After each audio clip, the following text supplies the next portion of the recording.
The Land Rover Defender appeared in Ethan Hale's life the same way most disasters and miracles do, quietly, without warning, parked crookedly at the edge of a dusty field. He hadn't been looking for a car.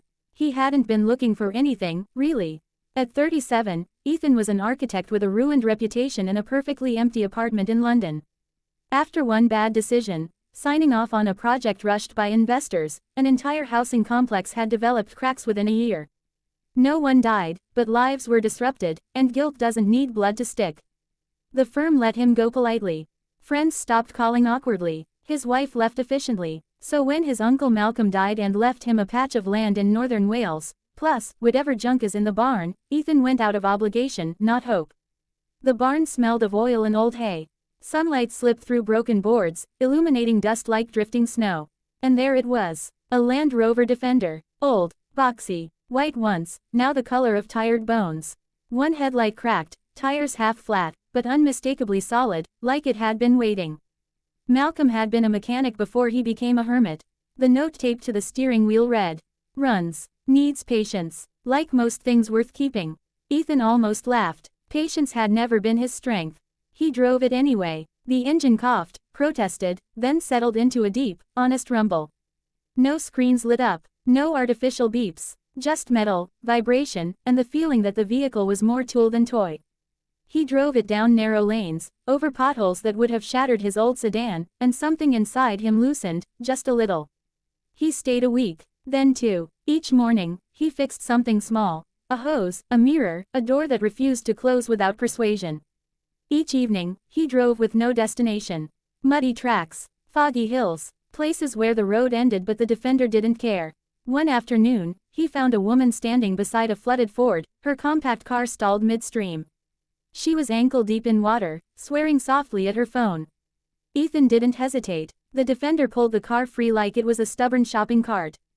Her name was Mara. She ran a mobile veterinary service for farms scattered across the hills. They talked while the rain fell sideways, leaning against the Defender's warm hood. She noticed the vehicle immediately. "Malcolm's old truck," she said. "That thing's saved more sheep than I have." They laughed. It felt unfamiliar. Over the next months, the Defender became Ethan's anchor. When Mara called about a calf stuck during birth in a field no regular car could reach, Ethan drove. When a winter storm cut off a remote village, he drove supplies in the Defender while others waited for plows. No one asked about his past. No one cared about architectural failures. They cared that he showed up.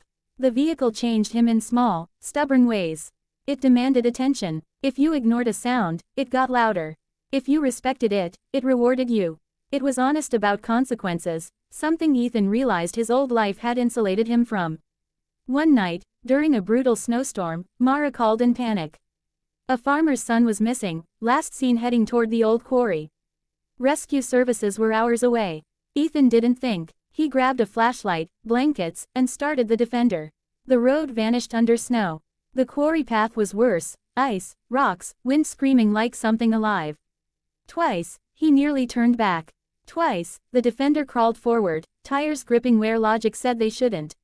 They found the boy huddled under a rusted machine, hypothermic but alive. Ethan wrapped him in blankets, loaded him into the Defender, and drove back with hands shaking, not from cold, but from the weight of what almost didn't happen. That night, sitting in the barn with the engine ticking as it cooled, Ethan cried for the first time in years. Not from fear, from relief, from usefulness. Spring came. Word spread. People asked him to help rebuild barns, design simple homes, adapt structures to the land instead of fighting it. He sketched again, not glass towers, but stone, wood, practicality. The Defender was always nearby, streaked with mud, quietly approving. One evening, Mara joined him on the hood, legs dangling, watching the sun bleed into the hills. "You're different," she said. "I think I'm more myself," he replied. Months later, an offer came from London, a prestigious firm, redemption wrapped in salary and apologies. Ethan read the email in the Defender, engine idling. He didn't feel pulled. He felt tired. He deleted it. Instead, he restored the Defender properly. Not to make it pretty, but to make it last. He kept the dents. They told stories. On the day he finished, he drove to the highest ridge Malcolm had loved.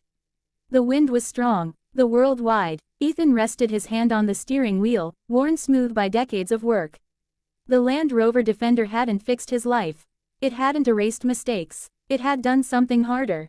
It gave him a road when he didn't know where to go, and the courage to keep driving even when the road disappeared.